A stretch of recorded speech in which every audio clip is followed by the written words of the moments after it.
Colossenses 3 diz assim: Ele nos libertou do império das trevas e nos transportou para o reino do Filho do seu amor. Fazemos parte de um reino, do reino do Messias, do reino de Deus, um reino que não pode ser abalado, amém, querido? Fazemos parte de um reino que não pode ser abalado, amém? E o tema da nossa conferência é Deuteronômio 30, versículo 19: Os céus e a terra tomo hoje por testemunhas contra ti, que te propus a vida e a morte, a bênção e a maldição. Fale para o seu irmão aí: escolhe pois a vida. Fale para ele: escolhe pois a vida, para que vivas tu e a tua descendência. Amém? Que maravilha, né? Dê um aplauso para o Senhor. Como bem salientou o pastor Agno ontem, né? Deus diz: olha, eu te proponho a vida e a morte, a bênção, mas por favor, escolhe a vida. Quer ser abençoado? Quer ser feliz? Escolhe a vida. Amém, querido? Vários textos do Antigo Testamento dizem que se nós obedecermos os mandamentos do Senhor, nós teremos uma vida abençoada. É fonte de vida os mandamentos. A palavra de Deus é fonte de vida. Olha, o Salmo 112 diz: bem-aventurado o homem que teme o Senhor e tem prazer nos seus mandamentos. A sua descendência será poderosa na terra, será abençoada a geração dos justos. Na sua casa há prosperidade e riqueza. Que promessas maravilhosas! Tem promessas. Bem-aventurado o homem que teme o Senhor e tem prazer nos seus mandamentos. Nesse Deuteronômio 30, antes do 30 tem o Deuteronômio 28, e ele fala: as bênçãos decorrentes da obediência.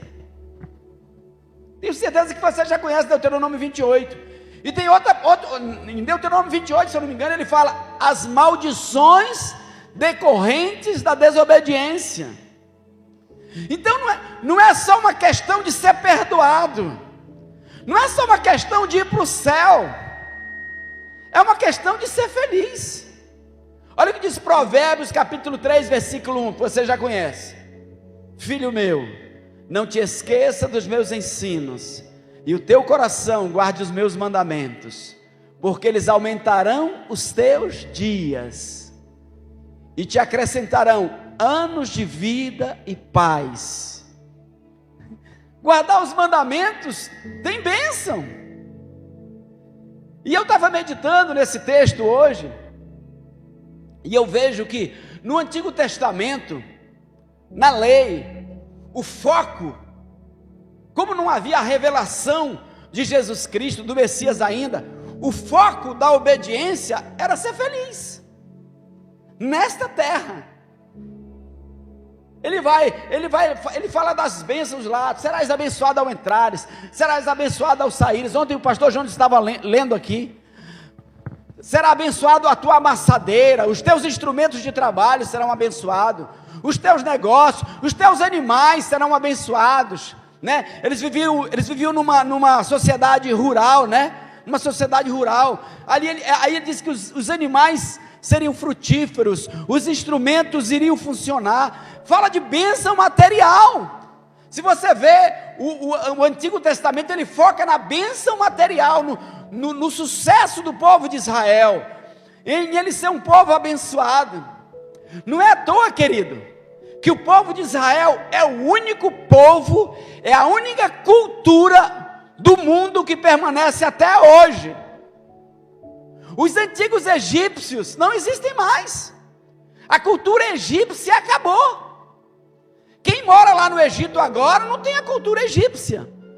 Os antigos babilônios não existem mais. A cultura babilônica acabou. Os persas não existem mais. A cultura persa acabou. Os romanos não existem mais. O Império Romano acabou. O Império Romano foi um império de 2000 anos. Porque o Império Romano do Ocidente, ele começou em 753 a.C. e ele caiu em 453. Mas ficou o Império Romano do Ocidente, que mudou o nome para Império Bizantino, com a sede em Constantinopla. E o Império Bizantino demorou mais 1000 anos, até 1453. Um império de 2000 anos, mas não existe mais a cultura bizantina, nem a cultura romana. Mas Israel permanece. O mesmo hebraico que é falado hoje em Israel, claro, com algumas variações, é o mesmo hebraico falado há 3000 anos atrás. Por isso que Ele é o Deus de Israel. E agora, nós somos o Israel de Deus, o apóstolo Paulo diz. Por quê?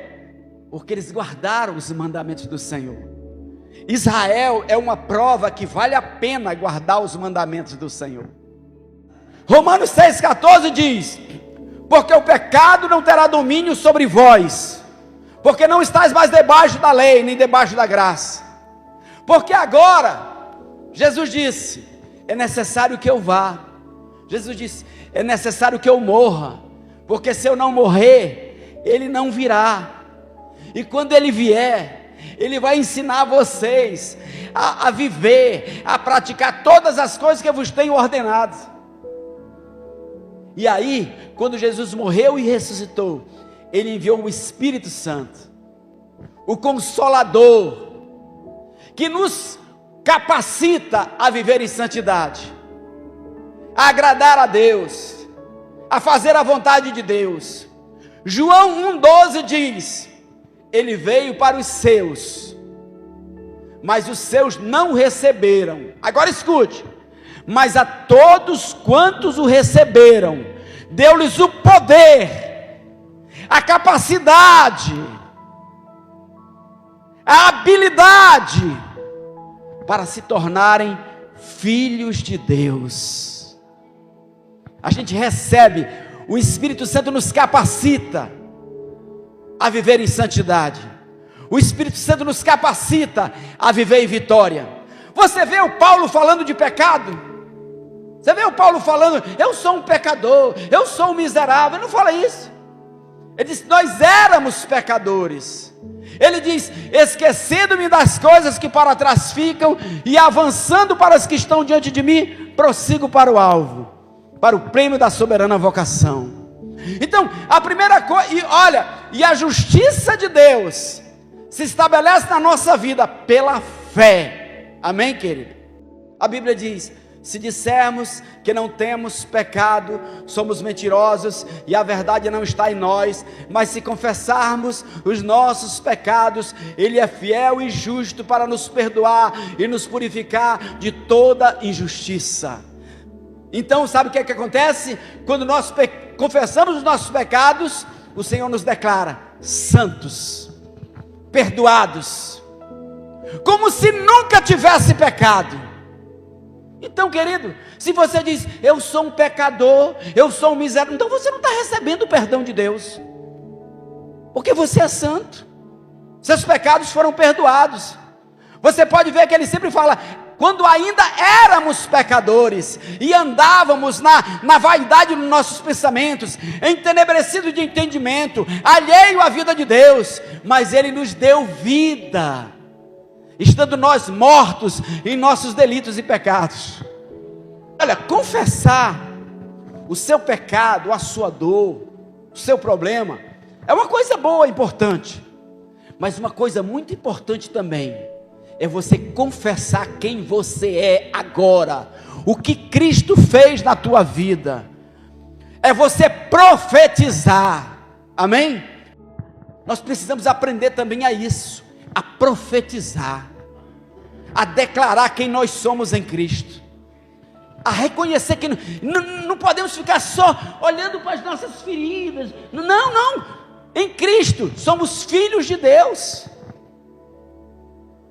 Amém, querido? Então a gente tem que aprender a profetizar. Até a nossa oração, muitas vezes, é uma oração negativa, é uma oração de derrotado. A nossa oração tem que ser assim mesmo, crendo: Senhor, eu declaro que Tu vai na minha frente, que Tu quebra as portas de ferro, eu sou próspero, eu sou abençoado, eu sou filho de Deus, as bênçãos virão e me alcançarão. Quando eu estava aí pensando o que eu ia ministrar, uma das coisas que veio aqui, que eu já ministrei muito, foi a bênção de Isaac. Você já ouviu a bênção de Isaac sobre Jacó? Você precisa crer nisso, você precisa crer que você é abençoado, você precisa crer que Deus te ama, você precisa crer, porque olha, a Bíblia diz: o justo viverá pela fé. Até a nossa justiça, a Bíblia diz, né, pastor? A nossa justiça é pela fé em Jesus Cristo. Eu creio que sou perdoado, eu recebo o perdão de Deus, e eu caminho vitorioso. Eu creio que Ele me abençoa. Se você for ver, eu já ministrei muito aqui na igreja a bênção de Isaac, que Isaac deu para Jacó. Ele disse: Jacó, ele pensando de Jacó ser o Esaú, e ele abençoou a bênção do primogênito, na verdade. E Jacó não enganou a Esaú não, sabia? Foi Esaú que desprezou a sua primogenitura. Ele trocou a sua primogenitura por um prato de sopas, de lentilhas. E Deus permitiu que isso acontecesse, porque ele negou a primogenitura dele lá atrás, quando ele trocou a bênção dele por um prato de lentilha. E como é que é a bênção de Jacó? Deus diz assim: ó, o orvalho vai descer do céu e vai abençoar a tua plantação. Tu não vai ter que regar muito, tu não vai ter que cavar, tu não vai ter que se esforçar muito. O orvalho do céu vai vir e a tua plantação vai prosperar e vai crescer. Deus diz assim: eu vou fazer com que todas as coisas cooperem para a tua bênção. Mais ou menos isso que Deus fala para Jacó, né? O meu filho tem um cheiro como o cheiro do campo que o Senhor abençoou. Meu irmão, se o Senhor te abençoou, pronto, abençoado você está. Quando Balaão abençoou, está abençoado. Logo depois disso, os caras expulsaram Balaão, ficaram com raiva dele, porque estava planejado que ele ia amaldiçoar, e ele abençoou. E depois que Deus abençoou, abençoado está, querido. Então você precisa crer nisso. Eu sou abençoado. A bênção de Deus está sobre a minha vida, a bênção de Deus está sobre a minha casa, a bênção de Deus está sobre a minha família. Olha, eu não sou dessa linha. Tem gente que fica o tempo todo: não, porque eu me esforcei, porque eu não sei o que. Então é a bênção de Esaú. Depois de Jacó, você sabe, aí Esaú foi lá, e quando ele descobriu, Deus já tinha abençoado Jacó. Aí ele começou a chorar. Na verdade, o erro dele, eu já disse, foi lá atrás, quando ele desprezou. É igual o nosso chamado, querido. O nosso chamado tem uma bênção. Está lá, em Mateus, Jesus explica.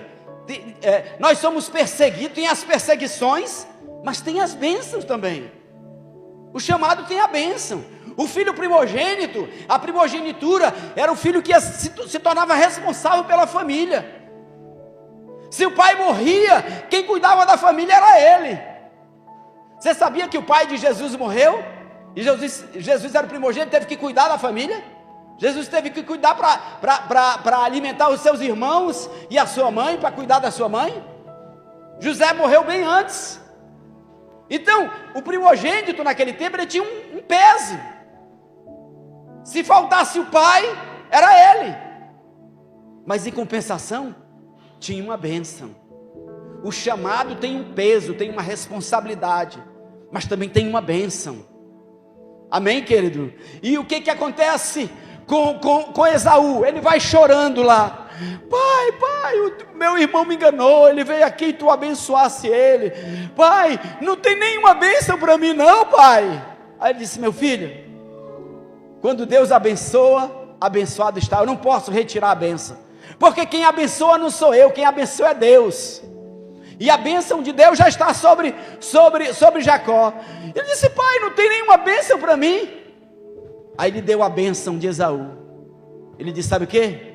Esaú, tu vai conquistar tudo com esforço, com dificuldade, pela força do teu braço, sabe? Tu vai ter que se esforçar mesmo, que lutar. Tu vai conseguir tudo com muita luta, com muita guerra, com muita batalha.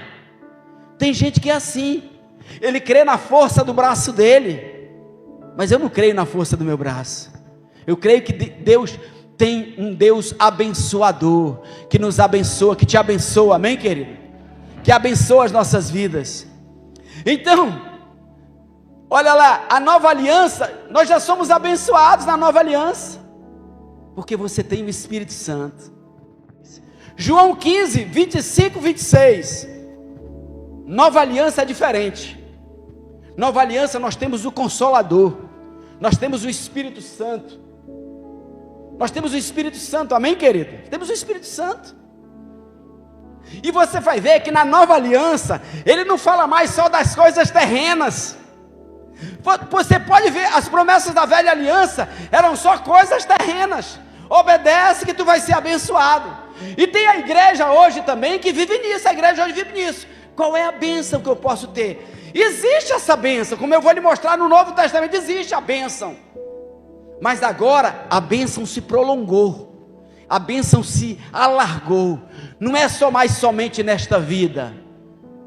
E ele disse: todo aquele que deixar pai, mãe, irmãos, casas, terrenos, bens, por amor de mim, aí ele diz, receberá ainda nesta vida 100 vezes mais, e ao final a vida eterna. Você pode dar um aplauso para o Senhor? Por isso nós não vivemos mais somente para essa vida, mas esse bônus, esse plus, está incluído aí. O mais importante é a vida eterna, para nós na nova aliança. Por isso que teve homens, Hebreus 12, 38, fala dos heróis da fé, que não tiveram nada nessa vida, que foram torturados, cerrados ao meio, vestidos com peles de ovelhas e de cabras, exilados, desterrados, entregaram a sua família, seus filhos foram mortos, eles mesmos entregaram a sua vida. Por quê? Porque a nossa era, são os mártires, e eles terão um grande galardão no céu. Então, a bênção do Novo Testamento não se refere somente à vida daqui, mas se refere também à vida eterna. Tenho-vos dito isso estando convosco, mas aquele Consolador, o Espírito Santo que o Pai enviará em meu nome, vos ensinará todas as coisas, e vos fará lembrar de tudo quanto vos tenho dito. É diferente, né, querido? Na antiga aliança, escolhe pois a vida, guarda os meus mandamentos, faz isso, faz aquilo. Eles estavam em desvantagem em relação a nós, mas agora nós temos o Espírito Santo, que habita dentro de nós. Ele diz, eu escreverei as minhas leis nos seus corações. Está dentro de nós, querido. Ninguém precisa falar para nós que algo está errado. Lá no nosso interior a gente sabe, cara, isso não agrada a Deus. Isso não agrada a Deus. O Espírito Santo fala conosco, amém? Então pronto, ficou mais fácil escolher a vida, ficou mais fácil guardar os mandamentos. E aí o que eu quero te dizer é isso, o que eu quero dizer, fique em paz, querido, porque o Espírito Santo, diga assim, o Espírito Santo nos ensinará. Esse é o tema da ministração. O Espírito Santo nos ensinará. Amém? O Espírito Santo vai te ensinar. Eu tive um período de depressão em 2020. A gente não tem ânimo para nada, vontade para nada. Até ir no banheiro é uma luta, querido. Tomar banho é uma luta. Andar, comer, vontade zero. Lembra que Elias não tinha vontade de comer? E outra coisa eu quero dizer para você, você que está na internet: depressão, ansiedade, preocupação, não faz de você um cristão de segunda ou de terceira categoria, não.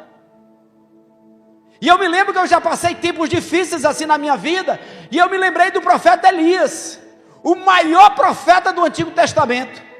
O cara é tão grande diante de Deus, assim, ele é tão querido de Deus, que nem morreu ele foi arrebatado. Mas ele teve depressão. Ele teve uma grande vitória. E ele a depressão, ele recebeu uma mensagem da rainha Jezabel, porque isso é espiritual, era um espírito, Jezabel, que mata profetas. Ele recebeu um recado: olha, Deus me faça qualquer coisa, se amanhã a esta hora tu não estiver morto. Ele matou, olha, ele fez uma guerra, e ele matou 400 profetas de Baal. Depois dessa grande vitória, um recado da rainha, o homem caiu por terra, ficou abalado, perdeu o apetite. Você vai ver, ele perdeu o apetite, ele perdeu a fome, só queria dormir, e ele fugiu para o deserto, para se esconder da rainha. Aí quando eu li a história de Elias, eu disse: poxa, eu não sou um crente inferior não, o grande profeta Elias passou pelo que eu passei. Tem muito crente ignorante, né? Porque nunca passou, não sabe o que é passar por isso. E tudo isso também é Deus nos aperfeiçoando. Eu tenho especialidade para cuidar de pessoas com esse problema. Eu gosto de cuidar de pessoas com esse problema, porque eu passei por isso. Então eu sei como é que é se sentir dessa maneira. E olha, uma palavra da Jezabel, Elias desmoronou, acabou. A Bíblia diz que ele foi para o deserto. A Bíblia diz que Deus enviou anjos, e o anjo deu pão, comida para ele. Deu comida para ele. Sabe o que é isso aí? Ixi, já vou entrar na... Isso aí é terapia medicamentosa. O pão foi o remédio que Deus providenciou para ele. O pão dos anjos foi o remédio. Não tenha vergonha não, querido, de tomar remédio se precisar. Sabe? Elias teve que tomar um pão que veio do céu. E diz que com aquela comida ele se fortaleceu e caminhou, porque antes ele só queria dormir. O anjo acordou ele: Elias, vamos comer, você precisa comer. E aí ele foi alimentado com esse pão, caminhou 40 dias, foi lá para o Sinai, entrou numa caverna e se escondeu. Se escondeu na caverna. Aí Deus foi para psicoterapia. Deus foi conversar com ele: Elias, qual o teu problema? O que está acontecendo? Senhor, mataram todos os teus profetas, só escapou eu. Eu estou cansado dessa vida, Senhor, para mim chega, já deu. Disse: não Elias, não é só tu que está com esse problema não. Sabe, esse é o grande problema das pessoas que passam por isso. As pessoas: será que isso acontece comigo? Será que isso está acontecendo comigo? Ele: não, Elias, existe 7.000 que não se dobraram diante de Baal, e eles também sofreram, eles também estão sofrendo, eles também estão com lutas. Não é só você que tem luta não, meu pastor Xavier, parece que é tudo, não, mas ele também tem luta, todos nós temos luta, a luta faz parte dessa vida. Mas vamos lá, Deus cuidou dele, aí conversou com ele, e dali ele saiu restaurado. Sabe, conversar é bom, mas o que eu quero dizer, o Espírito Santo, que eu estava falando do meu caso, e eu não conseguia fazer nada. Teve um dia que o Espírito Santo começou a falar comigo: vai lá, toma banho, vai melhorar. Assim, era igual um personal trainer, está entendendo comigo? Eu ouvia a voz dele, ele inspirava o meu coração. Aí, vamos lá para o sítio, vai lá, tu precisa sair um pouco. O Espírito Santo falando comigo. Aí eu peguei a Almerinha dos meninos, fomos lá para o sítio. Eu estava super para baixo, estava super, sabe, como o Jonathan descreveu aqui. É uma ansiedade, e não tinha motivo. O cara olha, qual é o motivo? Qual é a razão? Não tem razão, querido. Não tem motivo de nada. Chegou lá no sítio, sabe o que o Espírito Santo fez comigo? Eu estava parado, né? Não queria se movimentar. Dá uma volta aqui no sítio, caminha aqui. Aí eu dei uma caminhada, uma volta ao redor do sítio. Aí o Espírito Santo, dá outra. E eu dei outra, dá outra. Dei 7 voltas ao redor do sítio, sob a direção do Espírito Santo. Cara, já me senti melhor. Já me senti melhor. No domingo, veio aqui nessa época, estava o pastor Eric aqui, eu não estava diretamente na igreja, eu tinha vindo para cá, né, e aí nesse dia eu estava meio que de folga, e eu estava oprimidão, cheguei em casa, chegamos do sítio, a Almerinda deitou, o Gabriel deitou lá, e eu, aquela ansiedade, eu peguei o carro e disse, vou dar uma volta, preciso sair, a respiração falta, sabe, querido, fica apertado, falta, é um medo, uma preocupação, um temor de algo que não existe. Aí eu saí no carro, dei uma volta na bola da Suframa, e aí o culto estava rolando aqui. Aí o Espírito Santo me disse, vai para a igreja. E nesse dia, eu vim para a igreja, fiquei lá atrás, cheguei no meio do louvor, e eu comecei a chorar, chorei, e chorei. Naquele dia, o milagre começou a acontecer, a mudança começou a acontecer. Amém, querido? Nós temos o Espírito Santo, nós somos mais do que vencedores. Como disse o pastor Agno, ele diz assim, ó, pode uma mãe se esquecer do filho que ainda mama? Você acha que uma mãe pode esquecer do filho que ainda mama? É quase impossível, né? Mas ele diz, mas mesmo que uma mãe esqueça de um filho que ainda mama, eu não me esquecerei de ti, diz o Senhor. Amém? Dê um aplauso para o Senhor, querido. Irmãos, quanto a mim, não julgo ao vê-lo alcançado, mas uma coisa faço, esquecendo-me das coisas que para trás ficam, e avançando para as que estão diante de mim, prossigo para o alvo, para o prêmio da soberana vocação de Deus em Cristo Jesus. Prossigo para o alvo, para o prêmio da soberana vocação de Deus em Cristo Jesus. Amém? Então, vê, o apóstolo Paulo não fica, sabe, tem gente que pede perdão de Deus e depois fica, ó, e fica de novo, Deus, mas eu fiz isso. Mas eu fiz isso. Por que eu fiz essa besteira? Eu sou um bobão mesmo. Eu sou um leso mesmo. Para que? Não, mano. Esquece os teus erros também. Esquece os teus erros. Esquece as tuas vitórias do passado. Sabe? Olha o que eu vou dizer. Ainda estamos prosseguindo. Não sabemos tudo. Esqueça suas vitórias do passado. Esqueça suas derrotas do passado, seus erros do passado. Não coma maná estragado. Não coma o maná de ontem. Um grande homem de Deus, o Wigglesworth, ele disse, a única coisa que me satisfaz é a insatisfação que precisa constantemente ser satisfeita.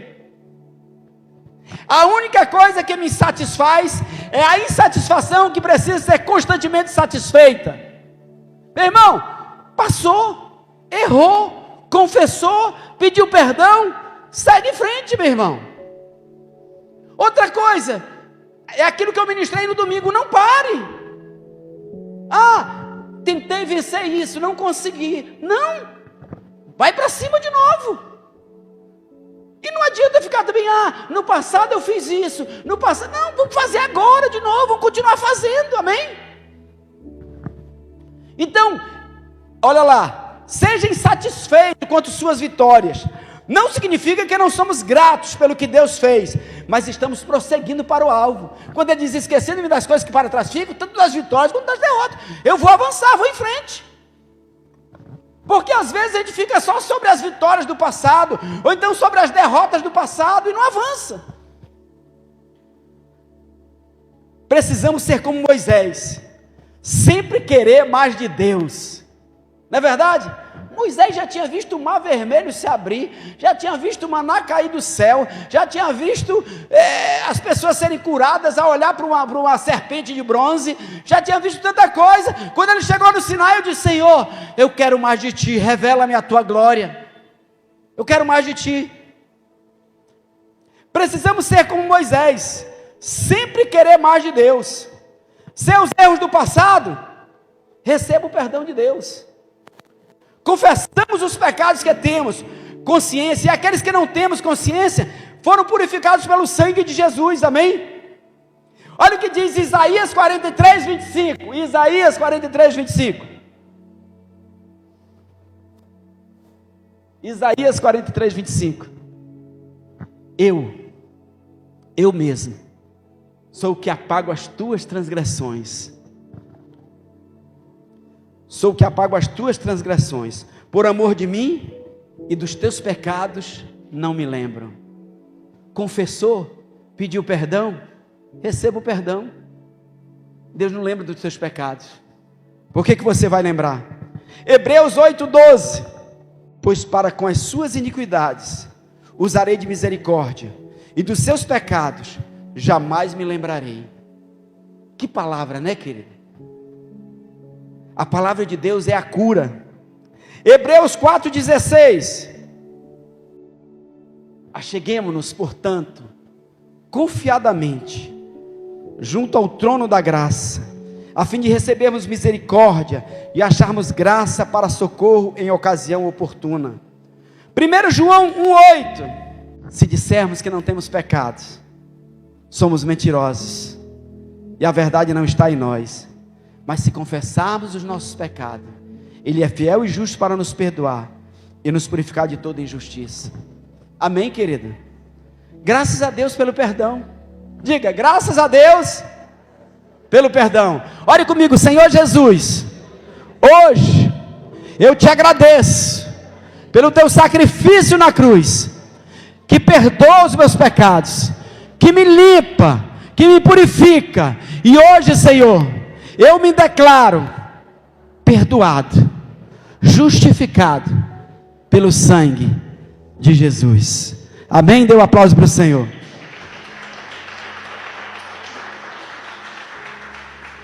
Graças a Deus pelo perdão, amém, querido? Então, o Espírito Santo nos ensinará a esquecer os nossos pecados do passado. E olha, você não precisa ir na defensoria pública. Se você cometer pecado, não procure a defensoria pública. Nós já temos advogado junto ao Pai, Jesus Cristo.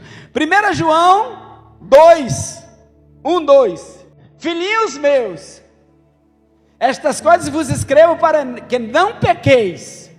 Olha, se todavia alguém pecar, temos advogado junto ao Pai.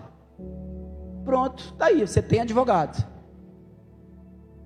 Confessa. Aí, você vai confessar o seu pecado, vai buscar de novo andar na presença de Deus, andar de acordo com a vontade de Deus.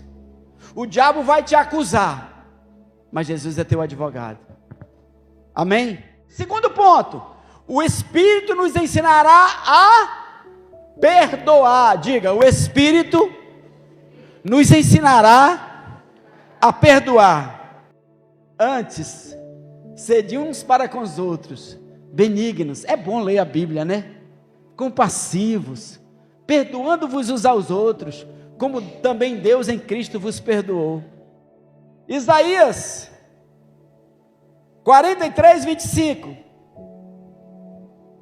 Perdoar como Deus perdoa, não relembrar os pecados dos outros. Pessoas são curadas quando liberam perdão, amém, querido? Pessoas são curadas quando liberam perdão, é que texto mesmo, amém? Outro texto que fala de perdão, Mateus 18, 21. Então Pedro, aproximando-se-lhe, perguntou: Senhor, até quantas vezes meu irmão pecará comigo que eu lhe perdoe?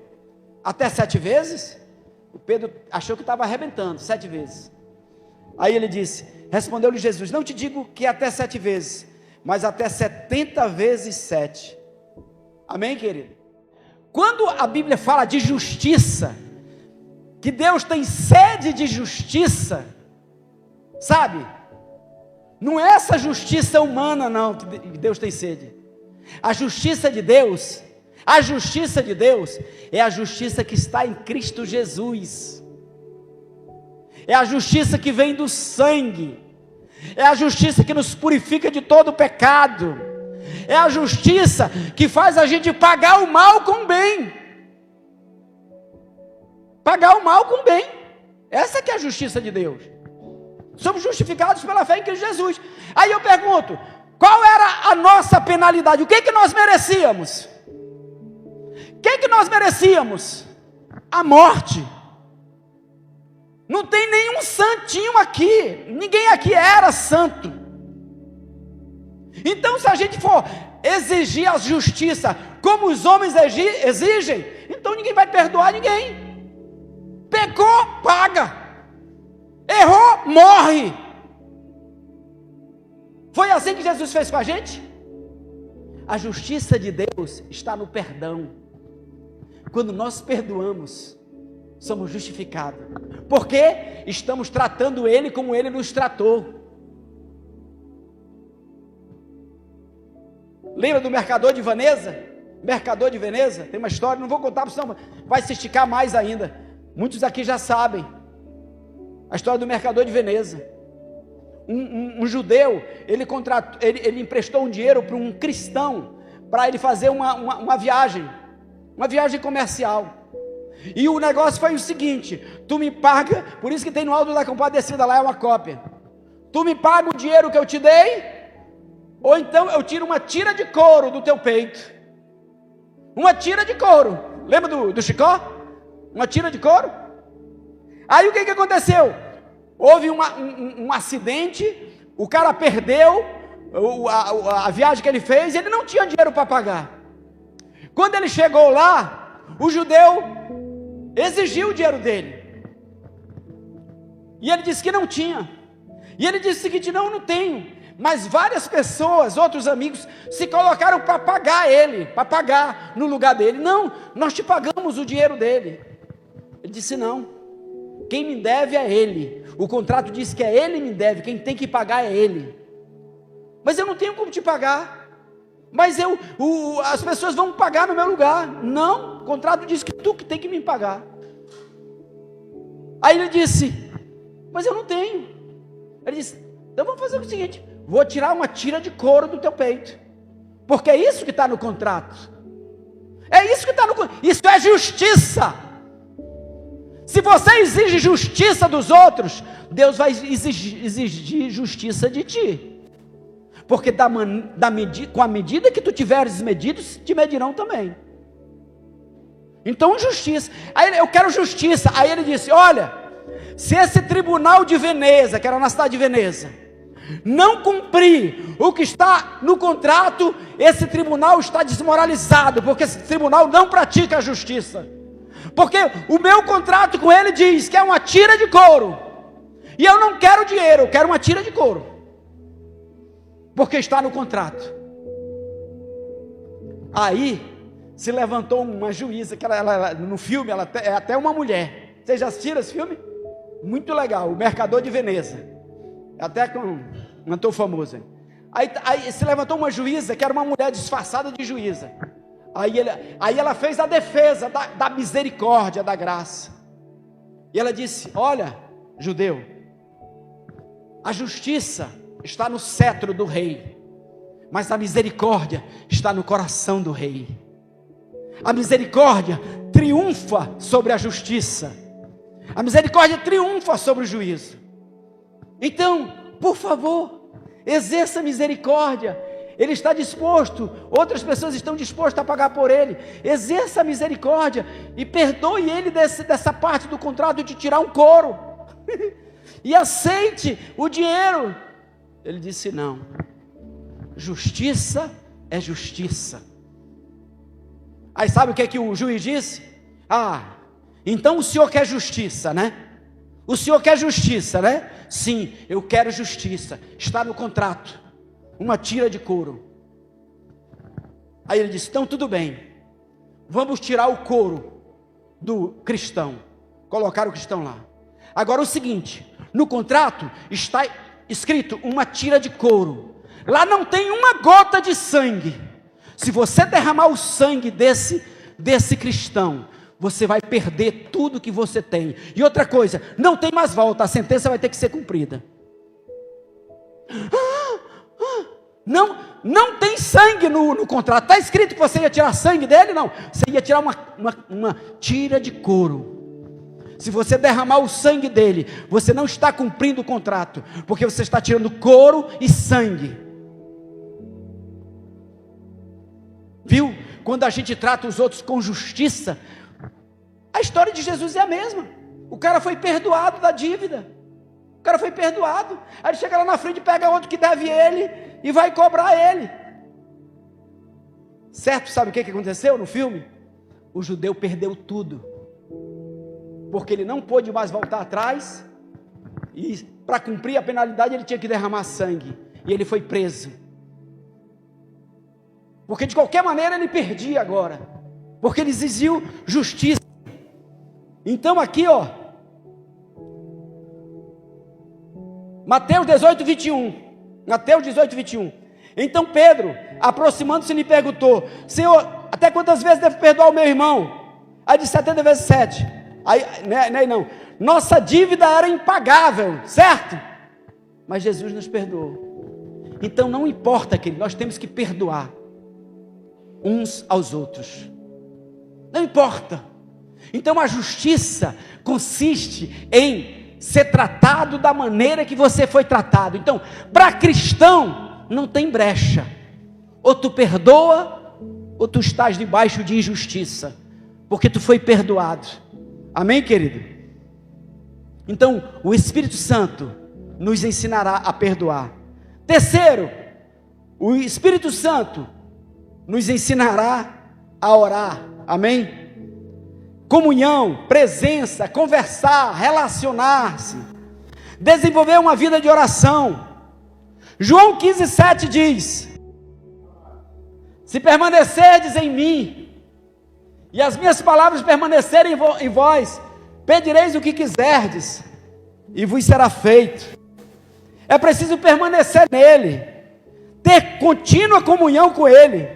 Se as minhas palavras permanecerem em vós, para receber, tem que ter esse fundamento.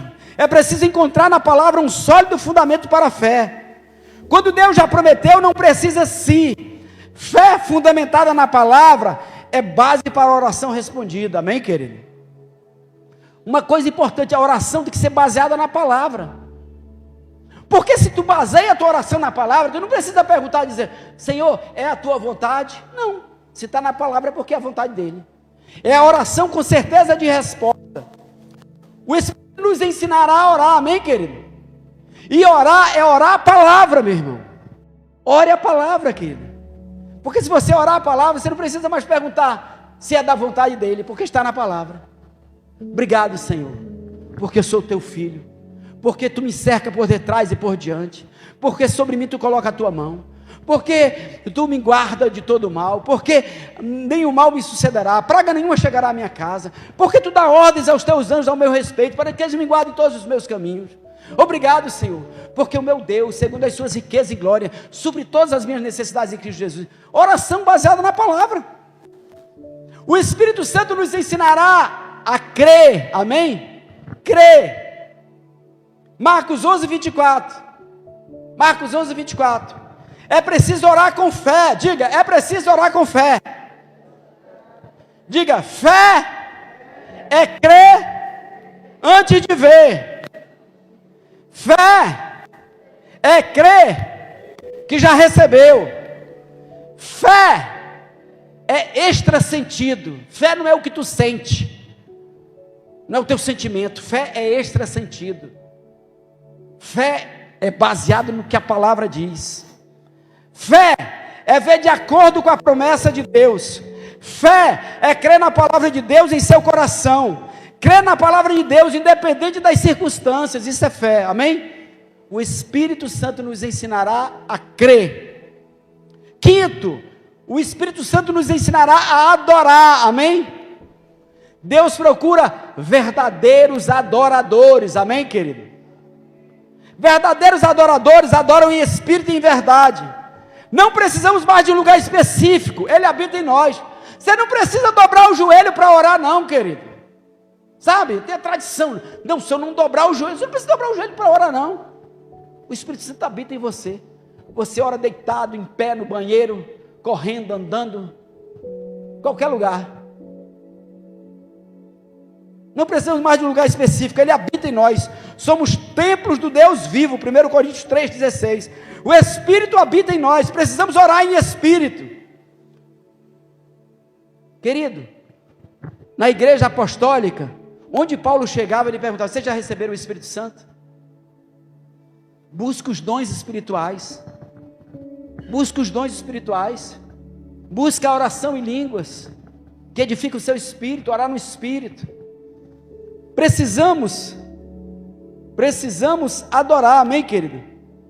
Adorando o Senhor com outras línguas. Meu espírito tem contato direto com o Espírito Santo na oração em línguas. O Espírito Santo nos ensinará a dar. Sexto, diga, o Espírito Santo nos ensinará a dar, a ser generosos.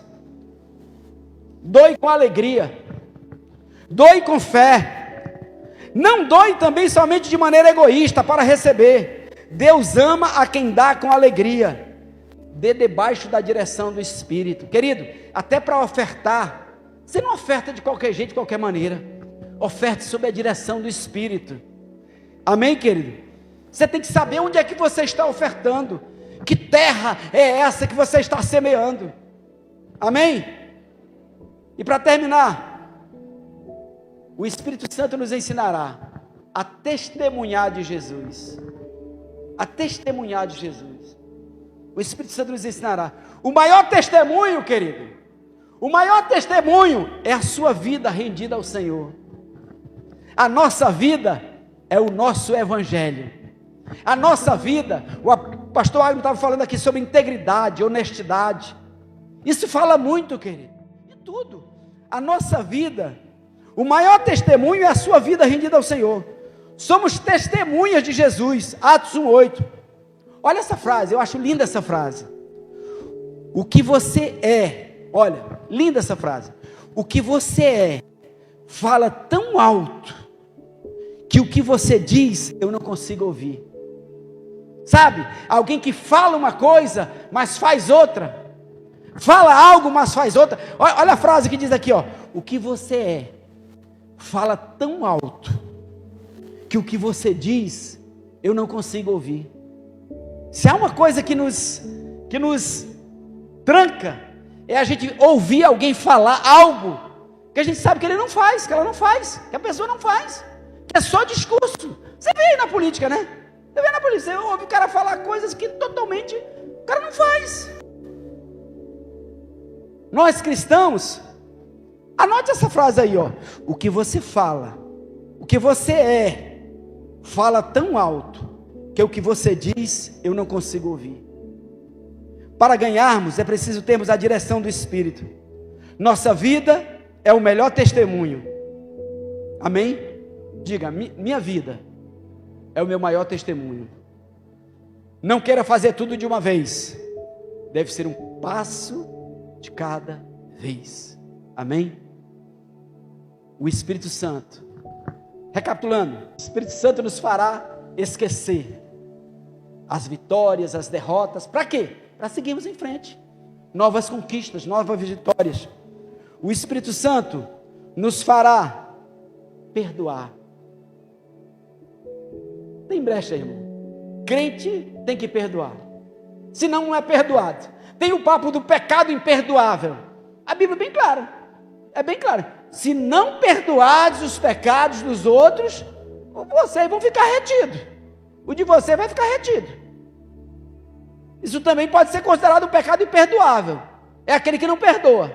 Lembra? Aquele lá, que Jesus contou a parábola, ele pegou lá e levou ele, ó, surra nele. Então, o Espírito Santo nos ensinará a perdoar. O Espírito Santo nos ensinará a orar. O Espírito Santo nos ensinará a crer. O Espírito Santo nos ensinará a adorar. O Espírito Santo nos ensinará a doar, a dar. o Espírito Santo nos ensinará a ser testemunha de Jesus. Amém, querido? E é isso que nós vamos profetizar na nossa vida, na nossa família, amém?